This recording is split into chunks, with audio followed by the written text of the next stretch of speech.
going on YouTube? Another big introduction from JD's Nerdverse. My name is JD. We're going to dive into this today. Today we are going through and pretty much doing a bunch of tier makers. It's going to be loads of fun. You're going to enjoy it. So what we're doing today is we are going through doing the rankings for all the eras of Disney. So if you don't know, there's 5 eras total. There is actually there's 6, but we're not going to do the 6th one. There is the silver, gold, bronze, Renaissance and post-Renaissance, and I guess there's kind of a revival era now, if you want to count that one. So that's 6, and then I guess there is 7. 7 is the wartime era, which we're not going to do wartime era today. So we're going to be ranking through. I need to slide this way. That way I'm centered. Perfect. All right, so we're going to rank the golden age of Disney, 1 through 5.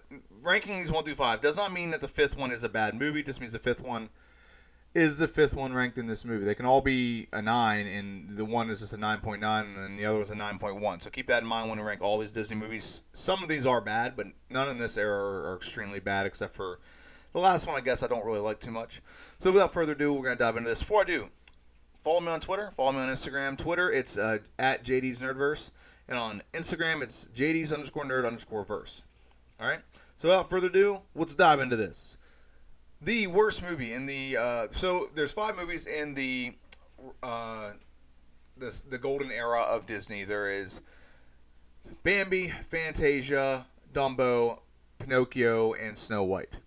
So the worst one to me is Fantasia. It's not bad. I watched this a handful of times as a kid. Didn't quite get what the point of it was, but it's basically like a symphony orchestra with just some music to it. It's kind of like an opera. It's all music. There's no nothing in between. It's just all music. So that's pretty much the Fantasia. It's not bad. There's some pretty cool things in it. This is a Sorcerer's Apprentice story kind of started there that you have with Disney. But like I said, it's not great. It doesn't doesn't knock my socks off or anything. It's not bad. I just don't go out of my way to watch it. It's probably one of my least favorite movies of all time with Disney, but it's definitely the worst in this era. The next one is Bambi. Bambi. Not a bad movie, like I said. It's not horrible. It's just very sad. It's just kind of morbid. It's not like your normal typical Disney movie where there's songs and everything everywhere. It's just I don't know. It's just a sad movie, and that's the best way I can put it. It's not bad, for what it is. It's just it's a very different type of Disney movie compared to all the others. These two are very outliers when it comes to the type of other Disney movies that we have in this era. And this video is going to come off as being very short. It is a short video. There's only 5 videos to talk about, and I can only wax poetically so much about these videos before I just sound like I'm blowharding a little bit. Okay, so not a big fan of Bambi. The next movie on my list is Dumbo. Now I can speak a little more about Dumbo. Dumbo, pretty good movie. It's got a good premise. An elephant. Is a baby elephant taken from his mom elephant. Mom elephant tried to defend the baby elephant, and this is how the world is, a reactionary world. And then through the course of events, this elephant learns that it can fly.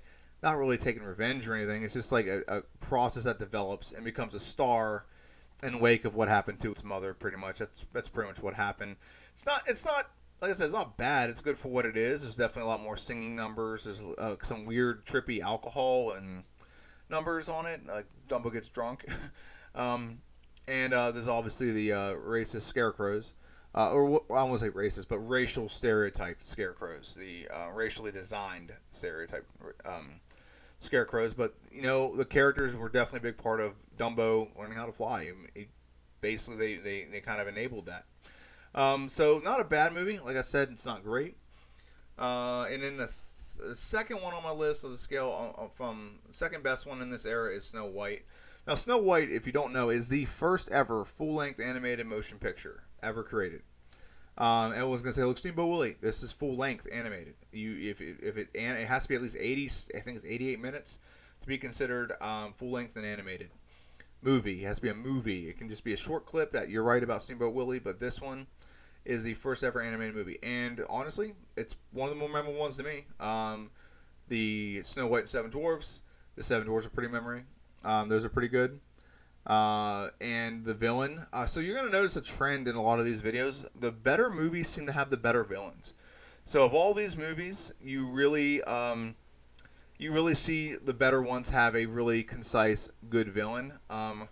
Whereas like a couple of these are just fighting like I guess Bambi's villain's like nature or man, I guess. But you don't really overcome that. You just don't get shot the next year. That's with Bambi, you just don't get killed the next year. And I guess maybe the hunter dies in the fire at the end. That's possible too. Snow White, the villain, the evil queen, her evil stepmother, is the villain. So it's a good villain. It's good portrayal and her motives. You gotta have decent motives to be a villain. You can't just like her motives is to be the fairest in the land, which means I guess in her mind means the hottest or the prettiest or the best, whatever. And Snow White is more. She's a nicer person, nicer everything, so that's why she wins. So she kills her based on the fact that just because her mirror said that she's pretty. If she said someone else is prettier, it'd probably kill her too. So good movie, good premise, good plot, and yeah, the last one, Walt Disney's Pinocchio. To me, it's the best one. It's just more fun. It's more memorable. The Pinocchio story, Jiminy Cricket. It's just more memorable. Really, that's the best way to put it. You have a Wish Upon a Star, Ain't No Strings on Me. A lot of those things resonate throughout time. They just kind of age the best. There are some pretty messed up stuff in it. But like I guess there's not really. There's like multiple different small villains that Pinocchio has to come across. It's not really this. This is kind of the exception to the rule, but it's just the one that to me resonates the most and I like the most. So to go through the rank again, number 1 is Pinocchio, number 2 is Snow White, number 3 is Dumbo, number 3 is Bambi, and number 4 is Fantasia. So that's it. That's very short. I'm looking at about 6 minutes. There's only 5 videos, so I can talk for hours and hours about each video if you want, or I can just keep it concise and get to the list and get more of these out. So I'm choosing the latter. So one thing, everyone, for watching. This has been JD's Nerdverse. Thank you for stopping by, and have a good one.